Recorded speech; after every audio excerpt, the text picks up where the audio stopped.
سے واقف آپ نہیں کتنی ظالم خاتون ہیں. آپ کہتی ہیں خان صاحب سوچتے بھی ہیں. ہاں بہت تیز ہیں. نہیں میں آپ جان نہیں دیتے کوئی چیز. سیدھا کوئی بال جو ہے نا آپ کے سلپ سے نکلتا نہیں ہے. مخائص صاحب یہ تو میں نے ٹال دی تھی یہ بات لیکن آپ مجھے واپس لے آئی وہیں پر. اینی وے دیکھیے پہلی بات تو یہ ہے کہ بہت کچھ تبدیل ہو رہا ہے اور بڑی برق رفتاری سے ہو رہا ہے جس کی مجھے بہت خوشی ہے. مجھے خوشی اس بات کی ہے کہ ایک آرمی چیف بابانگ دہل یہ کہہ رہا ہے کہ میرا سیاست سے کوئی تعلق نہیں ہے. سیاستدان سیاست کھیلیں, ہمیں اپنا کام کرنے دیں. پہلی بات تو یہ ہے. دوسری بات یہ ہے کہ وہ نام جن کا نام لیتے ہوئے لوگ ڈر رہے تھے ان کے خلاف اب انکوائریاں ہو رہی ہیں کیونکہ نئی چیزیں ہو رہی ہیں. جو جنرل عاصم صاحب کا بیان ہے جو انہوں نے بزنس کمیونٹی, آپ کو پتا ہے بزنس کمیونٹی ایک کانسٹیٹوئنسی رہی ہے آرمی چیفز کی ہمیشہ. جب بھی کبھی معاشی بدحالی ہوتی ہے تو ان بزنس کمیونٹی کو گارنٹیز چاہیے ہوتی ہیں. صحیح. تو وہ اس وقت سیاستدانوں کی بات سننے کے لیے تیار نہیں ہوتے. اگر آپ کو یاد ہو 2 مرتبہ جب ایک سی پیک کا کرائسس آیا تھا اور ایک اس سے پہلے جب مارکیٹ کریش کر گئی تھی, اگر آپ کو یاد ہو, تو it was general Bajwa who met business community اور ان کو وہ ایشورنسز دی تھی جو انہوں نے مانی بھی اور حالات ٹھیک بھی ہو گئے. ٹھیک. تو ایک تو یہ اچھا اومن ہے کہ کوئی ایک ایسا فرد کہہ لیں یا ایک ایسا عہدہ ہے جس کی بات بزنس کمیونٹی سیریسلی سنتی ہے. یہی وجہ ہے کہ جناب عاصم نے وہاں مناسب سمجھا کہ یہ گفتگو کی جائے ان کے ساتھ. اچھی خبر بھی وہاں سے آئی ہے کہ چیزیں بہتر ہو رہی ہیں. یہ یقین دہانی بڑی زبردست قسم کی جو ہے وہ آرمی چیف صاحب کی طرف سے کرائی گئی ہے. جی. دوسری بات یہ ہے کہ انہوں نے یہ کہا کہ جو بھی مدد ہم کر سکتے ہیں بزنس کمیونٹی کی to overcome their crisis وہ ہم کریں گے. جیسا کہ میں نے کہا کہ یہ ایک روایت ہے اور اچھی روایت ہے.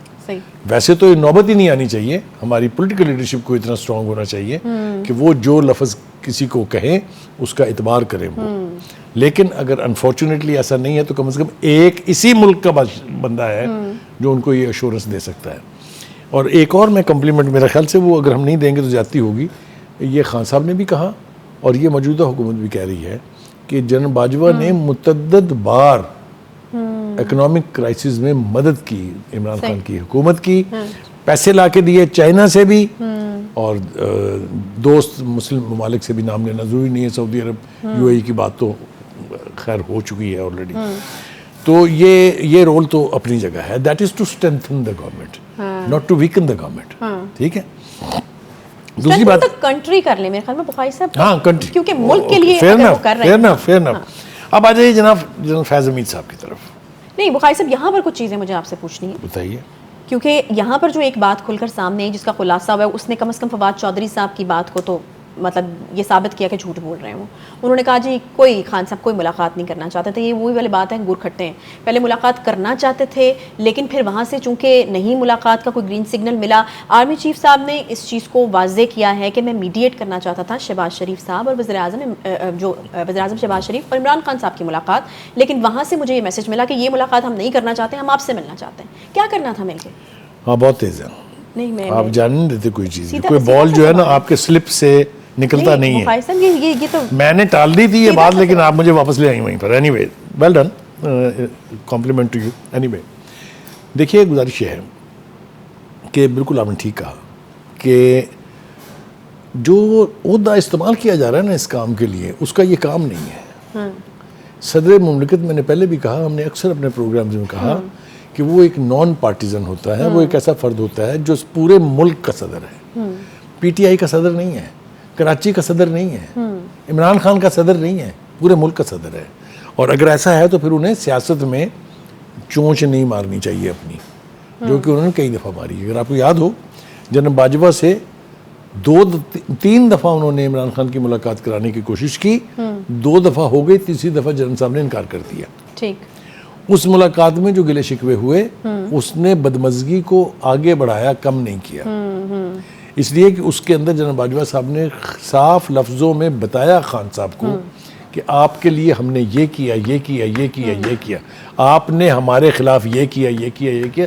تو باقاعدہ چارج شیٹ تھی وہ. ابھی بھی وہ الوی صاحب بازی نہیں آ رہے ہیں. نہیں الوی صاحب نہیں, خان صاحب کی خواہش ہے. میں عرض کر رہا ہوں نا کہ وہ شٹل کر رہے ہیں نا بٹوین لاہور اینڈ اسلام آباد. خان صاحب کی خواہش ہے. میں یہی پوچھنا چاہ رہی ہوں کہ خان صاحب کس لیے خان صاحب جو ہے وہ ان کو اس طرح سمن کرتے ہیں جیسے کوئی افسر اپنے پی اے کو سمن کرتا ہے, اور وہ اسی طرح سے کچے دھاگے سے بندے آتے ہیں, سرکار چلے, صدر صاحب جو ہے پہنچ جاتے ہیں وہاں, تو ان سے انہوں نے اس خواہش کا اظہار کیا کہ میری ملاقات آپ جنرل باجوہ سے کرائیں. اس کے بارے میں کوئی ابہام نہیں ہے, کوئی اس کو غلط نہیں کہہ سکتا, کیونکہ خود عمران خان صاحب نے پرسوں کے اپنے خطاب میں کہا تھا, ترسوں کے, کہ میں نئے آرمی چیف سے ملنا چاہتا ہوں لیکن وہ مجھے اپنا دشمن سمجھتے ہیں. یاد ہے نا؟ ہاں ٹھیک ہے, ٹھیک ہے. اچھا, تو یہ ملاقات کا انیشیٹو ہوا اور جنرل عاصم نے ان کو صاف لفظوں میں کہا کہ نہ یہ میری خواہش ہے نہ یہ میرا کام ہے. Second thing is the most important thing. انہوں نے کہا سیاستدانوں کو چاہیے کہ وہ اپنا کام کریں اور ہمیں اپنا کام کرنے دیں, کیونکہ میرا سیاست سے دور کا بھی کوئی واسطہ نہیں ہے. تو یہ بات تو میں سمجھتا ہوں بہت انکریجنگ ہے.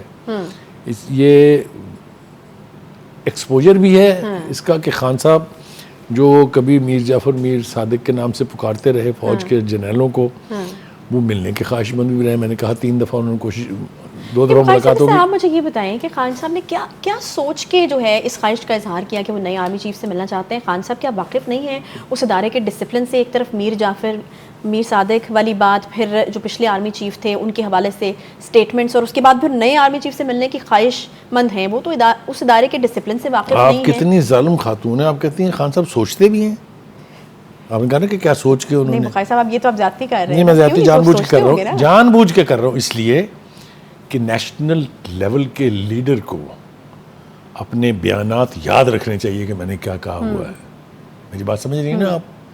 وہ اگر صبح شام اٹھک بیٹھک کرے گا اپنے بیانات کے اوپر تو اس کا احترام اور عزت کم ہوگی. نہیں, یہ تو کوئی بہت بڑی بات نہیں ہے. تو ایک عام آدمی کو بھی پتا ہے کہ اگر آپ پچھلے آرمی چیف کے حوالے سے اس طرح کے سٹیٹمنٹس دیں گے تو وہ ادارہ جو ہے وہ اس متعد ہو جائے گا, نہیں کرے گا بات آپ سے. نہیں کرے گا. اور دوسرا یہ کہ وہ مطلب ڈسون نہیں کر دیتے اپنے پچھلے. میں آپ کو ایک بات بتاؤں, جنرل باجوہ نے ایک اور بات کہی تھی یہاں پر, وہ لاہور میں آئے تھے, تو جو ریٹائرڈ سینئر کارڈر کے لوگ ہیں فوج کے, ان سے انہوں نے خطاب کیا تھا. پھر انہوں نے نیشنل ڈیفنس یونیورسٹی میں بھی خطاب کیا تھا جس میں انہوں نے کہا کہ ہمیں خان صاحب کی خاطر 4 جرنیل قربان کرنا پڑے. یاد ہے نا؟ یہ چھپا ہوا بیان ہے, کوئی میں راز کی بات نہیں کر رہا. میں ایمانداری سے سمجھتا ہوں کہ جنرل فیض حمید کے خلاف جو کنٹروورسی ہے, جو ان کی تصحیق ہو رہی ہے, جو ان کے پرسن کے اوپر ایسپرشن کاسٹ کیے جا رہے ہیں, اس کا واحد ایک شخص ذمہ دار ہے, اس کا نام ہے عمران خان. پوچھے کیوں؟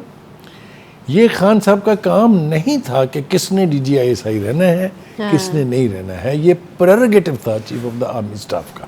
صحیح. آپ نے پہلا پنگا کیا, پھر اس کے بعد فوج کے کارڈر میں کنٹروورسی بنی, پھر اس کے اوپر سائیڈیں ٹلٹ ہوتی رہیں, کبھی ادھر کبھی ادھر کبھی ادھر. تب سے وہ نام ایسا فوکس ہوا ہے کہ اب اس کے اوپر سے فوکس ہٹ ہی نہیں رہا ہے.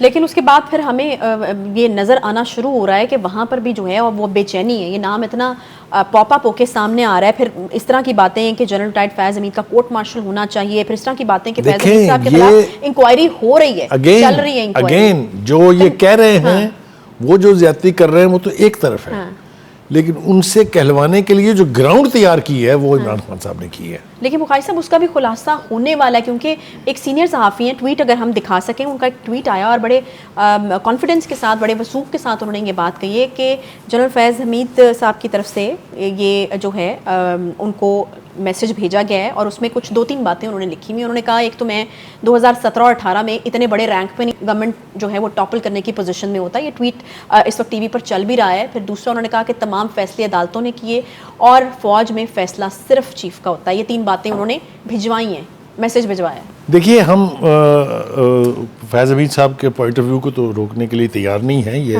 ہمارے اس پروگرام کی وساطت سے بھی لوگوں تک پہنچ رہا ہے. نہیں تو میں جاننا آپ سے یہ چاہ رہی ہوں کہ یہ وہی والی ایک ایپیسوڈ ہونے والے ہے جو ثاقب نثار صاحب کے حوالے سے. جی میں پہلے عرض کر دوں تھوڑا سا. دیکھیے, پہلی بات تو یہ ہے کہ آپ میجر جنرل جب تھے یا جب بریگیڈیئر تھے تب تو شاید آپ اس پوزیشن میں نہیں تھے کہ کوئی کام کر سکیں, لیکن جب آپ DGISI تھے تو آپ بہت کچھ کر سکتے تھے اور بہت کچھ کیا آپ نے. ایک بات. دوسری بات یہ ہے کہ یہ ہم نہیں کہہ رہے ہیں, یہ ہیئر سے نہیں ہے. جسٹس شوکت صدیقی صاحب کا بیان آپ کو یاد ہے جس نے کہا تھا کہ فیض حمید صاحب میرے گھر آئے تھے اور انہوں نے کہا تھا کہ مریم نواز اور نواز شریف کو جیل سے باہر نہ آنے دینا, ان کی ضمانتیں لینا. یہ کام تھا ان کا. ہاں صحیح ہے. لیکن یہ جو میسیجز دیے جا رہے ہیں حفظ ما تقدم کے طور پہ دیے جا رہے ہیں, یہ اس لیے دیے جا رہے ہیں جیسا کہ رانا ثناء اللہ نے انڈیکیٹ بھی کیا ہے کہ ان کے خلاف انکوائری شروع ہو گئی ہے. دوسری طرف پبلک لیول کے اوپر پبلک ریلیز میں یہ مطالبہ کیا جا رہا ہے کہ ان کا کورٹ مارشل کریں. ہم قطعاً سپورٹ نہیں کرتے ہیں مریم نواز کیا کہہ رہی ہیں, بالکل آنیسٹلی اسٹریٹ فارورڈ بتا رہے ہیں ہم, لیکن اگر وہ الزامات درست ہیں جو ان کے اوپر لگائے گئے ہیں سارے, بہت انٹینس تو پھر تو یہ ادارے کی اپنی ذمہ داری ہے یہی کہا رانا صاحب کہ وہ بس اس سے آگے ہم نہ ہی کچھ کہیں تو زیادہ بریک بہتر لے لیتے ہیں ہے. پھر یہاں بریک لے کے اس موضوع سے ہٹنا میرے خیال سے واجب ہے. بالکل بریک یہاں پر لیتے ہیں ایک چھوٹا سا, اور بریک کے بعد جب واپس آئیں گے تو انتخابات کی ہمیں بات کرنی ہے. پنجاب میں انتخابات کا شیڈیول جاری کر دیا گیا ہے, بات کریں گے اس حوالے سے ایک بریک کے بعد. ساتھ رہیے.